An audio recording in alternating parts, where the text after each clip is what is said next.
پروردگار عالم کے انعامات میں سے ایک بہت بڑا انعام اس امت کے اوپر رب کا قرآن ہے۔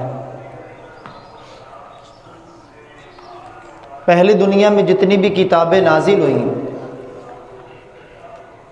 ان کی حفاظت جن امتوں کے لیے وہ کتابیں اتری تھی انہی کے ذمے لگی۔ محض اللہ کا قرآن اتنی اونچی شان والا ہے کہ اس کو اللہ نے خود ہی نازل فرمایا اور اس کی حفاظت کی ذمہ داری بھی اللہ نے خود لی۔ چنانچہ مدارس کے اندر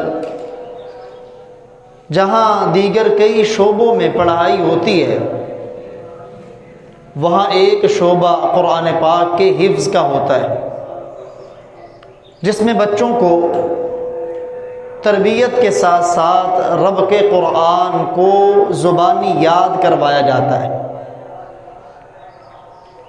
اور یہ بھی قرآن کا اعجاز ہے، قرآن کا کرشمہ ہے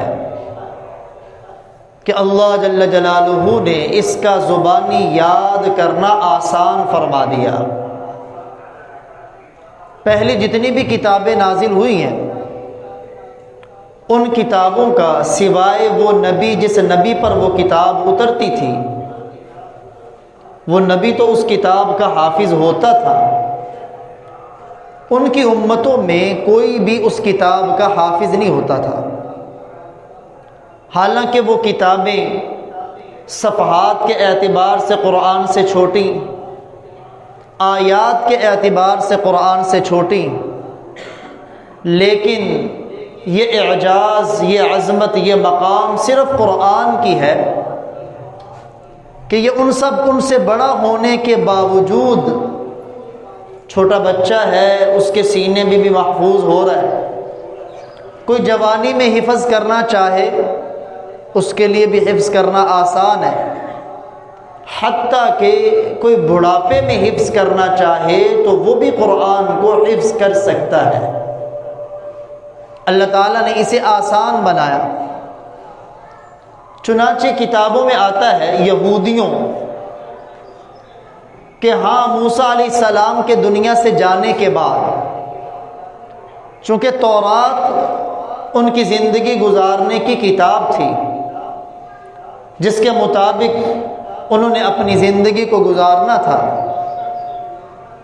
اب موسیٰ علیہ السلام چلے گئے، جو پیچھے لوگ بچے کسی کو بھی تورات زبانی یاد نہیں تھی،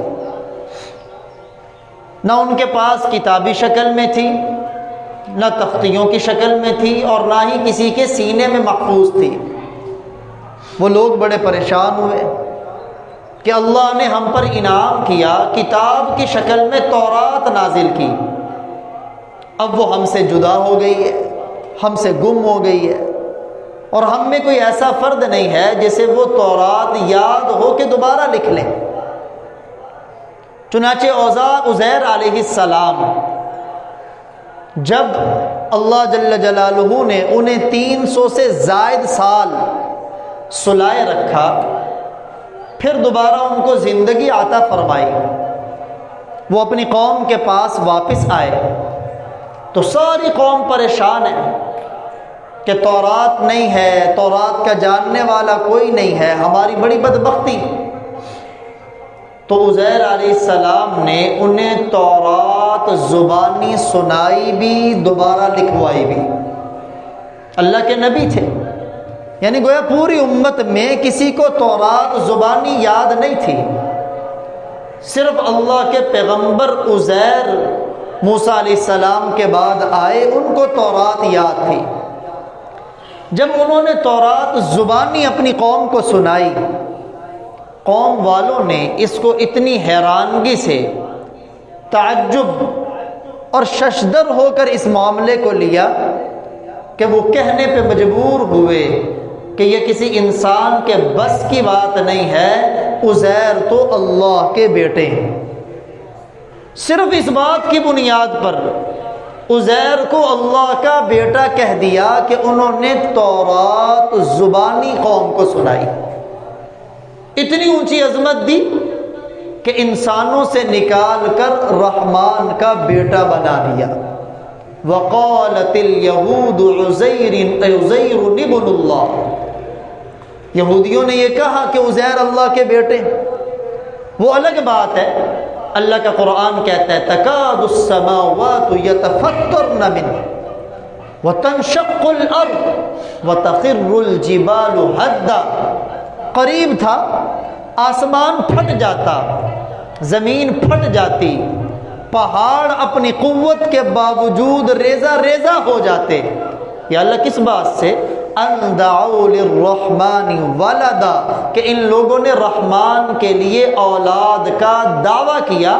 وما ينبغي للرحمن ان يتخذ ولدا، حالانکہ رحمان کسی کو اپنی اولاد نہیں بناتا اور نہ ہی اولاد اللہ کی شان کے لائق ہے. تو انہوں نے تورات کے حفظ کو اتنی عظمت والا سمجھا کہ معاذ اللہ عزیر کو رب کا بیٹا بنا دیا. یہ تو اس امت پر اللہ کا انعام ہے کہ اس امت کے لیے اللہ نے قرآن کا یاد کرنا، قرآن کا سمجھنا، قرآن کو پڑھنا وہ آسان فرما دیا. اور یہ بات اللہ نے قرآن میں ایک دو مرتبہ نہیں فرمائی، کئی مرتبہ فرمائی. وَلَقَدْ يَسَّرْنَا الْقُرْآنَ لِلذِّكْرِ فَهَلْ مِن مُدَّكِرٍ، بالیقین ہم نے قرآن کو حفظ کرنے کے لیے آسان کر دیا. ہے کوئی قرآن کو حفظ کرنے والا؟ ہم نے قرآن کو پڑھنے کے لیے آسان کر دیا. ہے کوئی قرآن کو پڑھنے والا؟ چنانچہ یہ قرآن اتنی عظمتوں والا تھا، اتنے مقام والا تھا کہ اللہ تعالیٰ خود قرآن میں فرماتے ہیں لو انزلنا هذا القرآن على جبل، اگر اس قرآن کو ہم کسی پہاڑ پہ نازل کرتے، حالانکہ پہاڑ کی قوت کی مثال دی جاتی کہ میری بات پہاڑ سے زیادہ مضبوط ہے، میرے دلائل پہاڑ سے زیادہ مضبوط ہے. لیکن اللہ فرما رہے اور پہاڑ ہے کیا؟ والجبال اوتادا، اس زمین کو جس نے اپنی جگہ پہ ٹکایا ہوا ہے اس کی میخوں کے طور پر رب نے پہاڑوں کو بنایا. لیکن اللہ تعالیٰ قرآن کی عظمت اپنے بندوں کو سمجھانا چاہتے ہیں کہ قرآن کتنی عظمت والا تھا. لو انزلنا هذا القرآن على جبل، اگر ہم اس قرآن کو پہاڑ پہ نازل کرتے، لرأيته خاشعا متصدعا من خشیت اللہ، تم اسے دیکھتے وہ جھک جاتا، جھکتا نہیں بلکہ پارا پارا ہو کے بکھر جاتا. وجہ کیا تھی؟ من خشیت اللہ، اللہ کے رعب اور دبدبے کی وجہ سے. جس قرآن کو پہاڑ نہیں اٹھانے کی طاقت رکھتے. اور دوسرے مقام پہ اللہ نے فرمایا اِنَّا عَرَضْنَا الْأَمَانَةَ عَلَى السَّمَاوَاتِ، ہم نے اپنی اس امانت کو آسمانوں پہ پیش کیا، وَالْأَرْضِ زمین پہ پیش کیا، وَالْجِبَالِ پہاڑوں پہ پیش کیا، فَأَبَيْنَ أَن يَحْمِلْنَهَا آسمان نے گھٹنے ٹیکے، یا اللہ اٹھانے کی ہمت اور طاقت نہیں. زمین وسعتوں کے باوجود عاجز آ گئی، یا اللہ ہمت اور طاقت نہیں. پہاڑ قوت کے باوجود گھٹنے ٹیک چکا، یا اللہ ہمت اور طاقت نہیں. فَأَبَيْنَ أَن يَحْمِلْنَهَا وَأَشْفَقْنَ مِنْهَا اٹھایا کس نے؟ وَحَمَلَهَا الْإِنسَانُ اس امانت کو اگر کسی نے اٹھایا تو وہ حضرت انسان. اب غور کرنے کی بات یہ، جس قرآن کو پہاڑ نہیں اٹھا سکتے، پہاڑوں میں اٹھانے کی طاقت نہیں ہے، اس قرآن کو چھوٹا سا بچہ سینے میں اٹھا لیتا ہے، ایک انسان سینے میں اٹھا لیتا ہے. ہوا کیسے؟ یہ کمال آیا کیسے؟ اگر قرآن ڈائریکٹ زمین پہ اترتا، کوئی قاری مجال اپنی زبان سے قرآن کو پڑھنے کی طاقت رکھتا، زبان اس کی ٹکڑے ٹکڑے ہو جاتی، مجال تھی کسی انسان میں اس قرآن کو پڑھ سکتا، سن سکتا، سب پاش پاش ہو جاتے. قرآن اللہ نے ڈائریکٹ نہیں بھیجا، قرآن بالواسطہ نازل نہیں کیا، بلکہ صاحب قرآن دیا.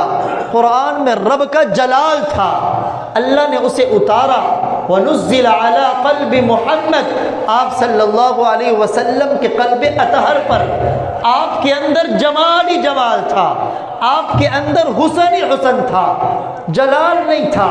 اس لیے روایات میں آتا ہے اللہ کے پاک پیغمبر صلی اللہ علیہ وسلم نے پوری زندگی کبھی اپنی ذات کے لیے کسی سے انتقام نہیں لیا۔ یہ آپ کا جمال تھا۔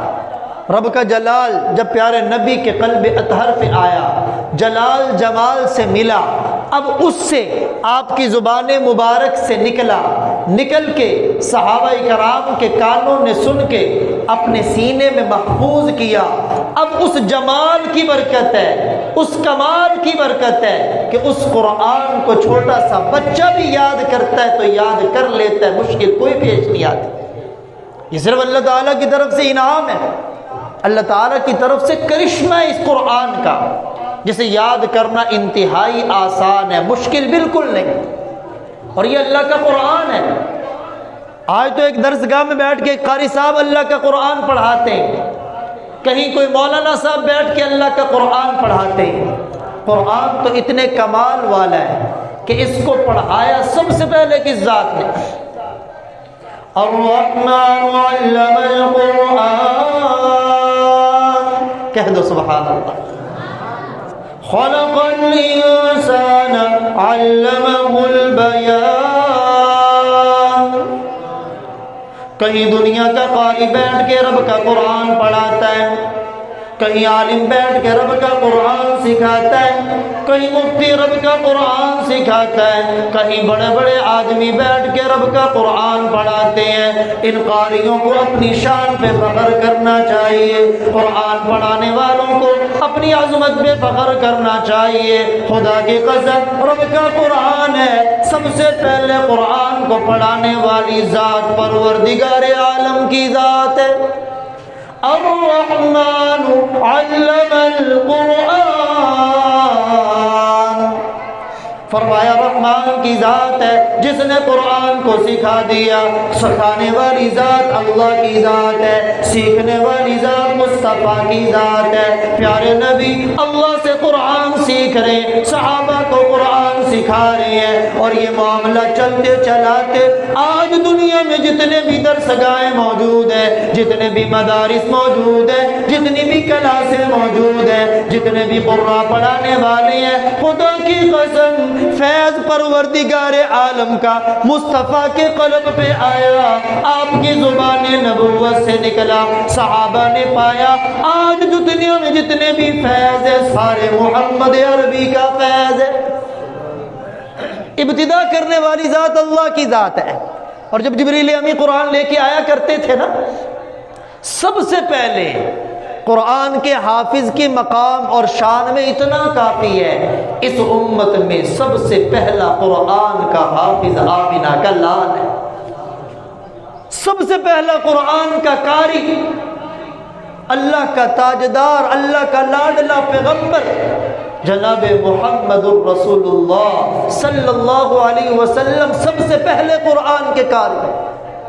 جبریل امی قرآن لے کے آتے تو پیارے آقا خود قرآن کو تیز تیز زبان ہلا کے یاد کیا کرتے، قرآن کو یاد کرتے کہیں بھول نہ جائے۔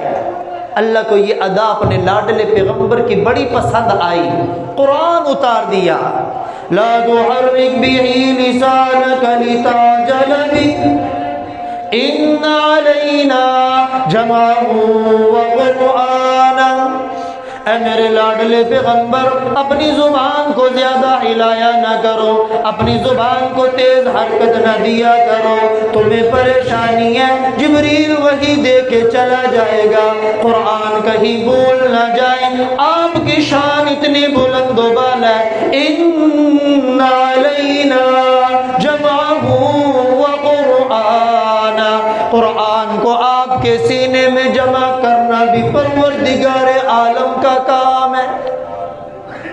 یعنی آپ کو یاد کرنے کی ضرورت نہیں ہے، حافظ کو سبق ملتا ہے نا، پہلے حافظ مطالعہ سناتا ہے، پھر یاد کرتا ہے، پھر شام کو سناتا ہے، فجر کے بعد سناتا ہے، پھر سبکی کی شکل میں سناتا ہے، پھر منزل کی شکل میں قرآن پورا ہو جائے گردان کی شکل میں۔ لیکن آمنہ کے لال، عبداللہ کے لخت جگر، مکے کے در یتیم، نبیوں کے نبی، نبیوں کے سردار کی شان ہے۔ جبریل پڑھ کے جاتے ہیں، پڑھنے کی ضرورت نہیں، سینے میں محفوظ کرنے والی ذات رب کی ذات ہے۔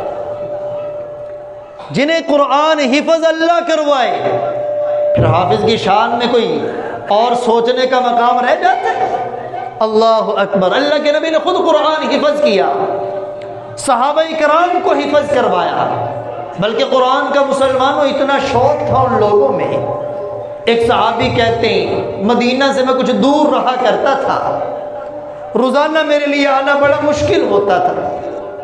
کہتے میں راستے میں کھڑے ہو جاتا، قافلے گزرا کرتے، جو بھی مدینے سے واپس آتا ہے اسے کھڑا کر لیتا، بتاؤ تم نے نبی کی مجلس کو پایا یا کہ نہیں؟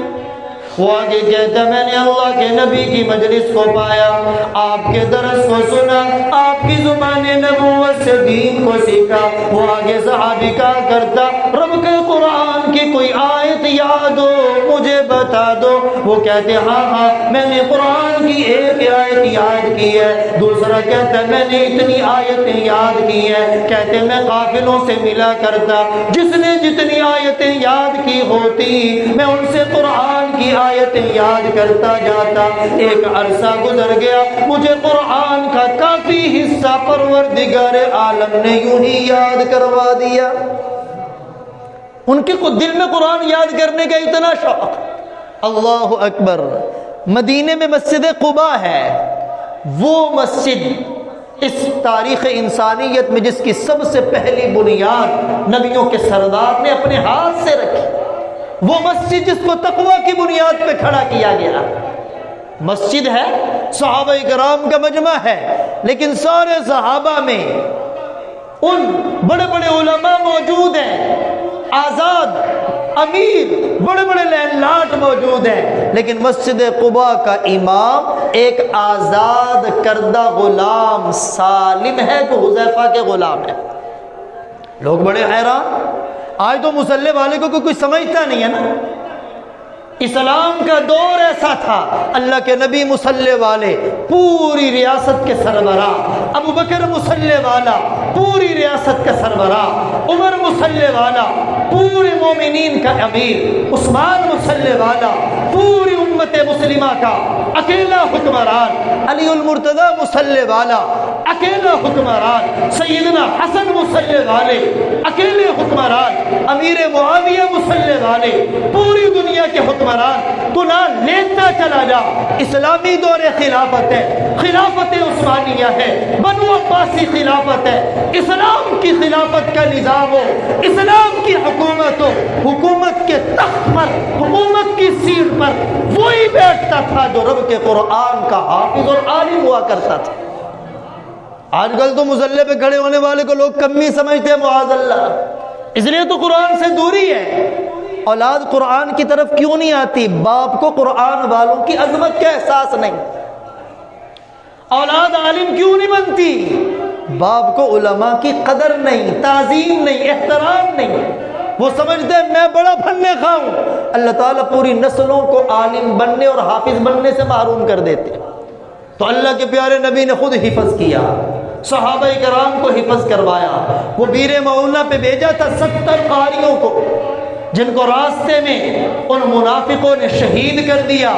پھر دور خلافت جب ابو بکر صدیق رضی اللہ تعالیٰ عنہ کا دور آیا، مسیلمہ کذاب کے خلاف لڑائی تھی، 700 قرآن کے حافظ، 700 قرآن کے قاری ختم نبوت کی حفاظت کرتے، ختم نبوت کا دفاع کرتے ہوئے جام شہادت نوش کر گئے۔ اور یہ دنیا والوں کے لیے پیغام تھا، اے امت مسلمہ، یہ تمہارا پہلا دور تھا جنہوں نے چاند پہ کمندیں ڈال دی، یہ تمہارا پہلا دور تھا کفر جن کے قدموں میں گرا، پہلا دور تھا دنیا جن کے قدموں میں آئی۔ تھا کیا؟ وہ معزز تھے زمانہ میں مسلمان ہو کر، اور تم خوار ہوئے تار کے قرآن ہو کر۔ عزت ملی تو قرآن کی بدولت، عظمت ملی تو قرآن کی بدولت۔ یہ تو مسلمانوں نے قرآن کو بھی چھوڑ دیا۔ خلافت عثمانیہ کا جب خاتمہ ہوا، پوری امت مسلمہ اس کے دل پر زخم تھا، چوٹ تھی، ہماری خلافت کا خاتمہ ہوا ہے۔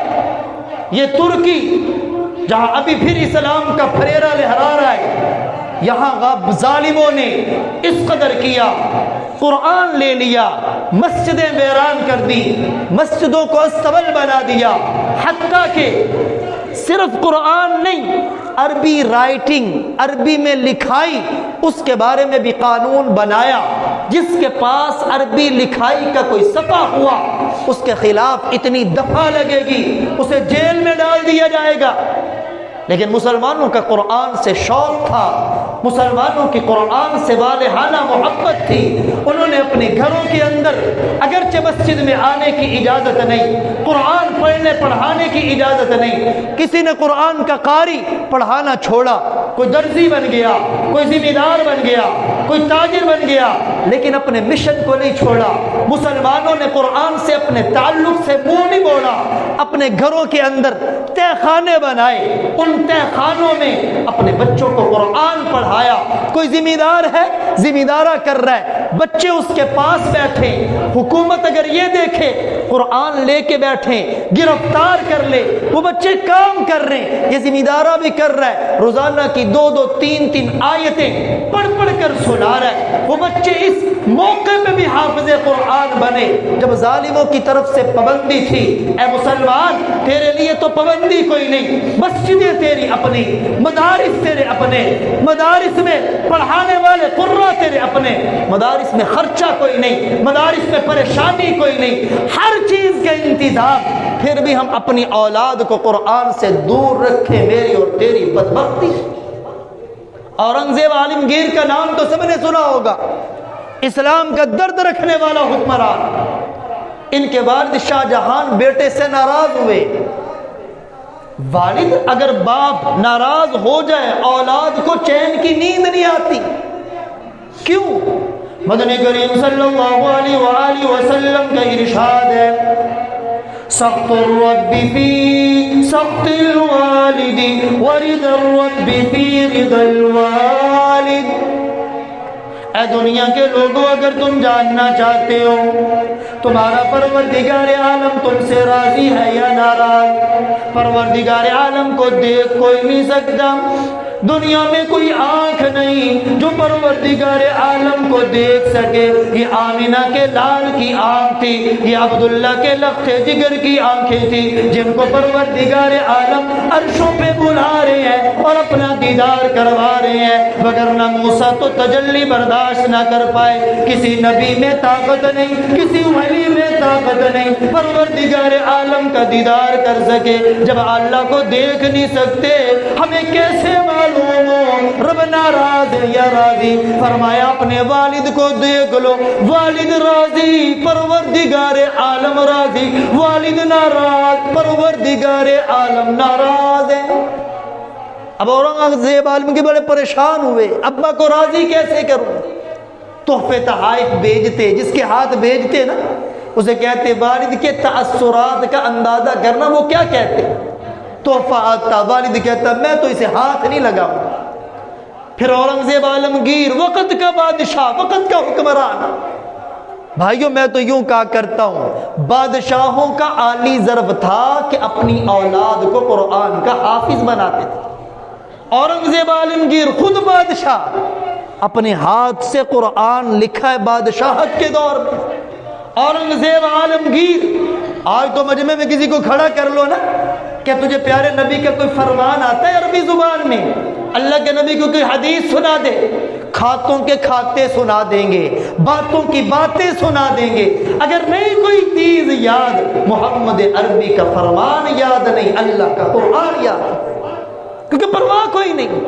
اورنگزیب عالمگیر پیارے نبی کی 1200 احادیث سند سمیت اس کا حافظ تھا، اپنے بیٹوں کو قرآن کا حافظ بنایا۔ ایک نمائندے کے ہاتھ پیغام بھیجا، میرے والد کو جا کے بتاؤ تمہارے پوتوں نے قرآن حفظ کر لیا ہے۔ اور دیکھنا میرے ابا کیا کہتے ہیں. جب انہوں نے پیغام دیا تو شاہ جہان نے کہا بہت اچھا کام کیا ہے. میرے لیے تو بڑی خوشی کی بات تب ہوتی میرا بیٹا اورنگزیب خود قرآن حفظ کرتا تاکہ کل قیامت کا دن ہوتا یہ دنیا کے تاج کیا یہی رہ جائیں گے, دنیا کی سلطنتیں کیا, دنیا کی بادشاہتیں کیا, اصل بادشاہت ملے گی جب حافظ قرآن ہوگا, سارا محشر کا میدان ہوگا, اللہ کے نبی بھی موجود ہوں گے, ولی بھی موجود ہوں گے, جنتیوں کا مجمع, علماء کا مجمع, جہنمی کوئی نہیں. ایسے موقع پر حافظ قرآن کے والدین کو لایا جائے گا, سر پہ ایسا تاج پہنایا جائے گا جس کی روشنی دنیا کے سورج سے زیادہ ہوگی. لوگ پوچھیں گے نبی ہے, کہا جائے گا نبی تو نہیں. ولی ہے, ولی تو نہیں. یہ غوث قطب ابدال ہے, کہا جائے گا نہیں نہیں, یہ ایک حافظ قرآن کے والدین کی شان ہے. تو اورنگزیب کے والد کہنے لگے میرے لیے تو بڑی خوشی ہوتی میرا بیٹا خود قرآن حفظ کرتا. بڑھاپے کا عالم, سلطنت کی ذمہ داریاں, رعایا کی ذمہ داریاں, وہ تو اسلامی حکومت تھی نا. حکمران ایسے نہیں ہوتے تھے عوام کو آٹے کی لینوں میں ذلیل کر دیں. حکمران ایسے نہیں ہوتے تھے بجلی کے روپ میں, چیزوں کی قیمتوں کو بڑھانے کے روپ میں اولاد رعایا پہ شب خون مار کریں. ان کو فکر ہوتا تھا اگر کسی گھر میں کوئی بھوکا سوتا ہے, حکمران کہتا تھا قیامت والے دن میں اس کا جواب دوں. اتنی ذمہ داریوں کے باوجود اورنگزیب عالمگیر نے قرآن حفظ کرنا شروع کیا. حفظ کرنا شروع کیا تو حفظ مکمل ہو گیا. پھر پیغام بھیجا, اب میرے ابا کو جا کے بتاؤ آپ کے بیٹے اورنگزیب عالمگیر نے قرآن حفظ کر لیا. جب شاہ جہان کو پیغام پہنچا, شاہ جہان اٹھا, چہرے پہ مسکراہٹ, خوشی میں جھوم اٹھا اور کہا جاؤ میرے بیٹے کو بتاؤ میں اپنے بیٹے سے راضی ہوں. کیوں؟ کیونکہ اس نے آخرت میں میرے لیے ایک تاج کا انتظام کر دیا. میرے بھائیوں کو, بچوں کو حافظ قرآن بنانا معمولی بات نہیں. اور حافظ قرآن کوئی معمولی شان کا مالک نہیں, بڑی اونچی شان کا مالک ہے, بڑی اونچی شان کا مالک ہے. مدنی کریم صلی اللہ علیہ وآلہ وسلم کا ارشاد ہے ان للہ اہلین, دنیا میں بڑے بڑے لوگ آباد ہیں. فرمایا کچھ لوگ ایسے ہیں جو پروردگار عالم کے بڑے خاص لوگ ہیں, اللہ کے بڑے قریبی لوگ ہیں. ادھر ایم این اے کا کوئی قریبی بن جاتا ہے, اس کے پاؤں زمین پہ نہیں آتے, ہر ایک سے لڑائی کرتا ہے. کیوں؟ میرا ایم این اے سے تعلق ہے. کسی کو وزیر کے تعلق پہ ناز, کسی کو بادشاہ کے تعلق پہ ناز ہے. آؤ تمہیں بتاؤں دنیا میں ناز کا حقدار کون ہے, دنیا میں مقام کا حقدار کون ہے. سرور دو عالم صلی اللہ علیہ وسلم کا فرمان ہے ان للہ اہلین. دنیا میں کچھ لوگ ایسے ہیں جو پروردگار عالم کے بڑے خاص لوگ ہیں, بڑے مقرب لوگ ہیں. صحابہ کرام نے پوچھ لیا اللہ کے رسول وہ کون لوگ ہیں؟ فرمایا اہل القرآن, جو قرآن کے حافظ ہیں, جو قرآن والے ہیں, جو قرآن کو سینے میں جمع کرنے والے ہیں. یہ معمولی لوگ نہیں, یہ بادشاہوں کے بادشاہ کے قریبی لوگ ہیں. اور جب حافظ قرآن فوت ہوتا ہے اللہ تعالیٰ پروردگار عالم زمین کو حکم دے دیتے ہیں اے زمین ہوش کر لے, میرے قرآن کا حافظ تیری طرف آ رہا ہے. اس کے بدن کو کھانے کی ضرورت نہیں, اس کے کفن کو میلا کرنے کی ضرورت نہیں. حافظ قرآن کا مقام ہے قبر میں جاتا ہے کفن بھی محفوظ, جسم بھی محفوظ. یہ تو حافظ قرآن کی شان ہے نا. اور پیارے لاڈلے پیغمبر سب کہہ دو صلی اللہ علیہ وسلم, آپ نے ارشاد فرمایا ایک چمڑا ہو اس میں قرآن سی دیا جائے, اسے آگ میں ڈال دو, چمڑے بھی نہیں جلے گا اور چمڑے میں اندر چیز بھی نہیں جلے گی.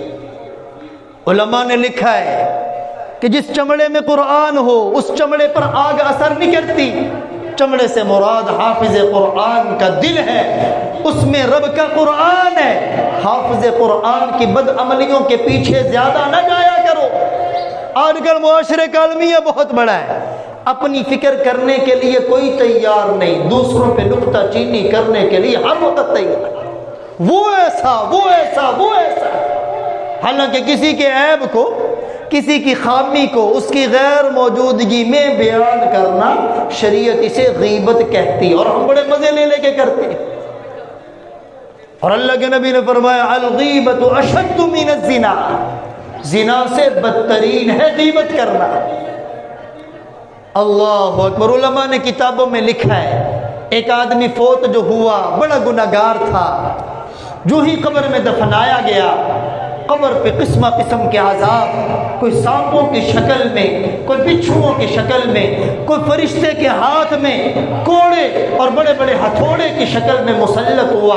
کچھ دن گزرے، سارا عذاب ٹال دیا گیا، جنت کے دروازے کھول دے گئے، جنت کی بہاریں چل دی گئی۔ وہ آدمی بڑا حیران ہوا، یا اللہ گناہگار بڑا تھا، گناہگار اور نافرمان بڑا تھا، تیری جہنم کا حقدار تھا، یہ معاملہ کیا ہوا، یہ انقلاب کیسے آیا، یہ تبدیلی کیسے آئی؟ پروردگار عالم فرماتے میرے بندے تو دنیا سے آیا، واقعی مجھے ناراض کر کے آیا، پیچھے بیوی کو امید سے چھوڑ کے آیا، جب اسے بیٹا ہوا، تھوڑی سی عمر ہوئی، اس نے انگلی پکڑی، بچے کو مکتب میں چھوڑا، مدرسے میں چھوڑا، پہلا دن تھا، ابھی قرآن پورا حفظ نہیں، پہلا دن تھا، قاری قرآن نے پڑھایا بسم اللہ الرحمن الرحیم۔ میں نے جب دیکھا بچہ تھوتھلی زبان سے کہہ رہا ہے رب بڑا رحمان ہے، رب بڑا رحیم ہے، میری شان رحیمی کو ترس آیا کہ اس بندے کا بچہ کہہ رہا ہے رب بڑا رحمان ہے، بڑا رحیم ہے۔ اللہ نے فرمایا مجھے شرم آئی، جس کا بچہ رحمان کہ میں اس کے والد کو عذاب دوں۔ ایک بسم اللہ پڑھنے پر جہنم جنت میں بدلی ہے۔ اور مسلمانوں غور کرو، جس کا بچہ حافظ قرآن ہو، صرف بسم اللہ نہیں، دن میں حافظ قرآن پتہ نہیں کتنے پاروں کو پڑھتا ہے۔ اور میرے اور تیرے پیارے نبی کی چاہت، اللہ کے نبی نے فرمایا جس دل میں قرآن کا کوئی حصہ محفوظ نہیں، وہ دل ویرانے کی طرح ہے، ویرانے میں جانے سے بڑا ڈرتے ہو، قبرستان میں کوئی رات گزارنی پڑے ڈر لگ جاتا ہے، ویرانوں سے طبیعت میں خوف آتا ہے۔ کبھی اپنے آپ سے بھی خوف کھاؤ، اپنے آپ سے بھی ڈر کھاؤ۔ اگر دل میں اللہ کا قرآن کا کچھ حصہ نہیں، اللہ کے نبی نے فرمایا وہ دل بھی ویرانے کی طرح ہے۔ میرے اور تیرے نبی کی چاہت، فرمایا یاسین قرآن کا دل، اور میری چاہت ہے یہ میرے ہر امتی کے دل کے اندر محفوظ ہو جائے۔ جس نبی نے میرے اور تیرے لیے طائف کی وادیوں میں پتھر کھائے، جسم سے خون بہایا، جس نبی نے میرے اور آپ کی خاطر لمبا لمبا قیام کر کے اپنے پاؤں پہ ورم چڑھا لیے، جس نبی نے امت کی خاطر ظالموں کے تانے سنے، آپ کی بچیوں کو طلاقیں ہوئی، امت کی خاطر لمبا سجدہ، امت کی خاطر مکہ چھوڑنا پڑا، امت کی خاطر اسی نبی کی چاہت ہے میرا امتی ہو۔ میں نے بڑی قربانیاں امتی کے لیے دی، اور آج جو امتی بچے ہوئے، آج جو چہرے نہیں بدلتے، آج جو دروازے پہ گناہ نہیں لکھا جاتا، یہ نبی کی دعاؤں کے طفیل ہیں۔ ان کی امت پہ اتنے احسانات، کوئی رب کی نعمتیں کیا شمار کرے گا؟ خدا کی قسم یہ امتی مل کر بھی اپنے نبی کے احسانات کو شمار نہیں کر سکتی۔ وہ نبی چاہ رہے یاسین قرآن کا دل، اور میرا دل کرتا ہے یہ میرے ہر امتی کے دل کے اندر محفوظ ہو۔ وہاں جو قرآن پڑھتا تھا حکم ہوتا تھا ان میں سب سے زیادہ قرآن کسے یاد ہے، اسے مصلی پہ کھڑا کر دیا جائے۔ غزوہ احد کے موقع پر 70 صحابہ شہید ہوئے، ایک ایک قبر میں کئی صحابہ کو اتارا جا رہا ہے، اور اللہ کے نبی پہلے پوچھتے ان سب میں زیادہ قرآن کس کو یاد ہے؟ یا رسول اللہ اسے یاد ہے۔ اللہ کے نبی اسے پہلے خود اپنے ہاتھوں پہ اٹھاتے، قبر میں اتارتے، اور امت کو پیغام دیتے جس کو قرآن زیادہ یاد ہے اس کی عظمت کو ماننے والے اللہ کے نبی، کوئی دنیا والا نہیں مانتا، نہ مانے۔ اس لیے میرے بھائیوں، اللہ کا قرآن خود بھی ہم حفظ کر سکتے ہیں، کسی کے جوان کی جوانی نہیں روک سکتی۔ پچھلے دنوں آپ نے دیکھا ہوگا سوشل میڈیا پر ایک خبر وائرل ہوئی، 90 سال کی عمر میں ایک آدمی نے قرآن حفظ کرنا شروع کیا، پھر حفظ کر لیا 90 سال کی عمر میں۔ اور ہمارے قریب خانقاہ ڈوگرہ کے قریب رحمان آباد 63 سال کی عمر کا آدمی قرآن حفظ کرنے پہ لگا ہوا ہے اور 15 سے 20 پارے حفظ کر چکا ہے۔ اس کے لیے عمر کی قید کوئی نہیں، اگرچہ بچپن کے اندر بندہ جلدی یاد کر لیتا ہے، مگر نہ جوانی رکاوٹ کوئی نہیں، بڑھاپا رکاوٹ کوئی نہیں۔ اللہ کے قرآن سے دل لگائیں، کیونکہ اللہ کے نبی کا فرمان، جس کو بلندی ملی قرآن کی بدولت، اور جو پستی کے گڑھے میں اترا وہ بھی قرآن کو چھوڑنے کی وجہ سے اترا۔ اللہ تعالی ہمیں قرآن کی قدر کرنے کی، قرآن پڑھنے کی، اسے دل سے لگانے کی توفیق عطا فرمائے۔